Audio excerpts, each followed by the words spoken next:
So look what Enoch 7:5-6 says. It says, and they began to sin against birds and beasts and reptiles and fish, and to devour one another's flesh and drink the blood. Then the earth laid accusation against the lawless ones. All right, so look at our Matthew verse again, 24:37-38. For as were the days of Noah, so will be the coming of the Son of Man. For as in those days before the flood, they were eating and drinking. What were they eating and drinking? We just saw in Enoch that they were eating flesh and drinking blood. I know this is sick, this is crazy, and so we have to ask ourselves, because are we in the days of Noah? So are we seeing the eating and consumption of flesh and blood today? And yes, we are, okay? We may be turning a blind eye to it. I'm not even going to go down the Epstein road, but a lot of that's rooted in that sort of stuff. There's been documents that have been declassified there that validate this as well. But we can recognize with other things, such as satanic ritual abuse or witches and warlocks. These are things that they do, that they partake in. They will consume the blood.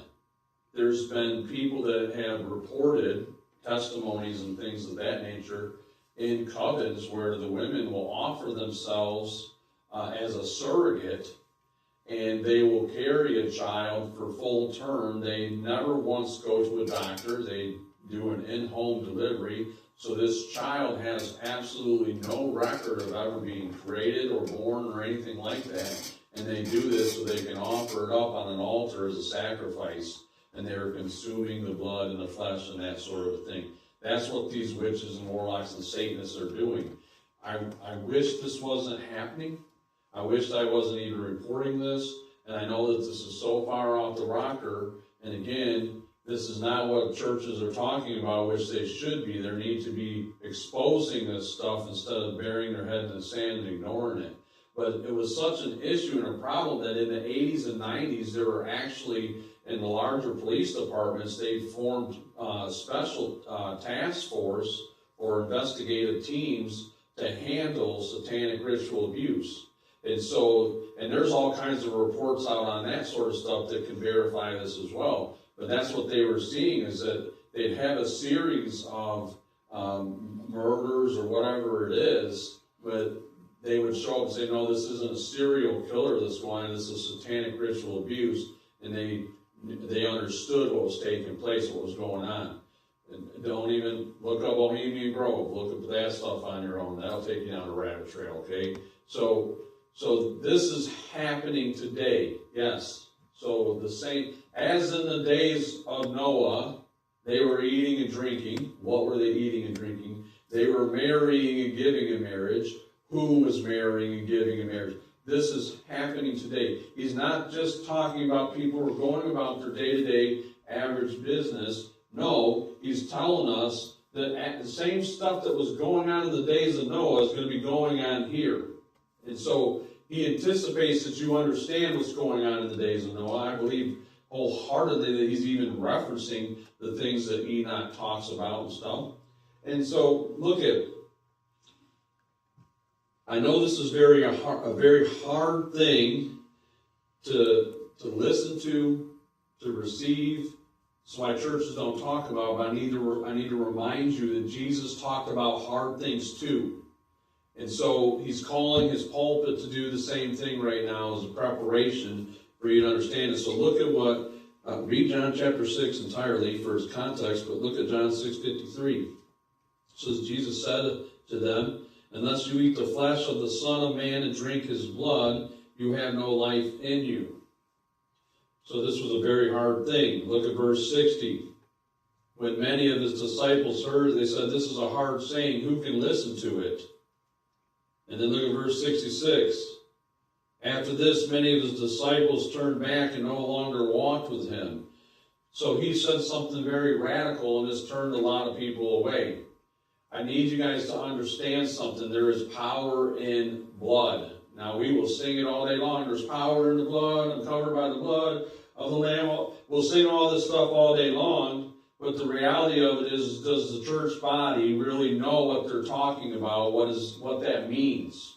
And so I tell you that there's power not just in his blood, there's power in all blood. His blood is supreme. There is no higher blood. It is a currency in the spirit realm. And so I actually wrote a book on that also, called The Power of the Blood. And I illustrate to you all Scripture, all Bible, and I show you how there's power in the blood. And what kind of power is in the blood.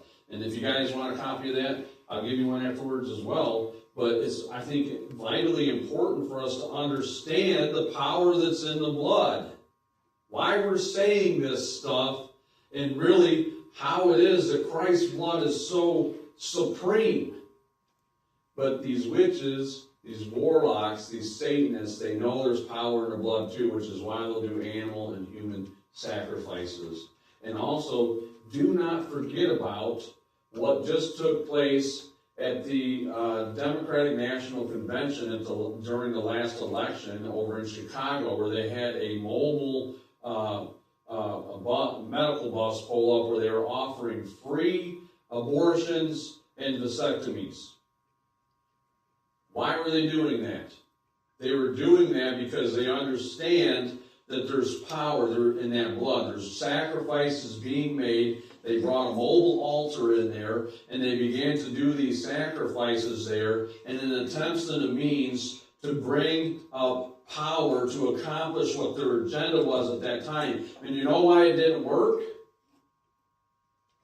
It didn't work because of the hands full of God's people that are aware of this, that were praying against that.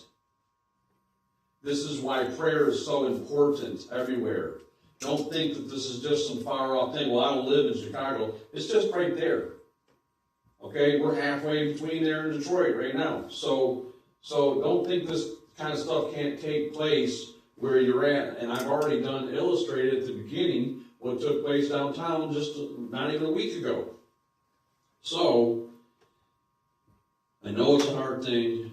There's power in the blood. And look at what Genesis 9:4 tells us is, but you shall not eat flesh with its life, that is, its blood. So understand the context of what's going on here. This is Noah coming off the ark. Up until this point in time, mankind's diet was vegetables. It wasn't until they came off the boat, the ark, that God introduces meat to their diet.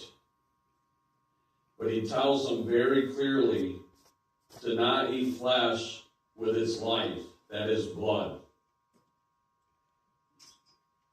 He says this because he wants to make sure that the same things that were going on before the flood don't happen again. Because this is what was taking place. This is validating to us what Enoch is telling us, that they are eating and drinking flesh and blood. And God understands that there's life in it, that the life is in the blood. Now, does this mean you can't have a steak rare? I don't think this is what it means, okay? When an animal is processed, it is drained. And I believe that is well enough. I could be wrong. If it's on your conscience, cook it well, okay? If it's on your conscience, cook it well. But clearly God is giving instructions not to consume blood because he recognizes that there is life in that blood. Enoch 10:9. And to Gabriel said the Lord, proceed against the bastards and the reprobates and against the children of fornication. Now, I've italicized bastards, you can hardly tell, but it is. And I didn't highlight that word because it's such a real fun word. I've highlighted that word because, as we talked about last week, that there are words that have been discovered that have been mistranslated because it was one guy that did the translation. Do I think he had ill intent when he was translating this? I don't necessarily believe that. I don't know. I think that he was probably puzzled by what he was believing and reading and was struggling to believe that himself. And so he put this in here, but that word is not even close to an accurate translation of the word that is being used there. And not only is that the case, it doesn't even fit into the context, because what we saw is that the angels, the sons of God, were actually taking wives, so the children, the offspring of them would not have been bastards, they would have been sired by somebody. So, what we see in this, which is referenced from the Ge'ez, is that word bastards is actually more accurately translated as biters or blood drinkers or oppressors. And so what makes that interesting is that we just see this now two different places in Enoch where this blood drinking stuff is taking place.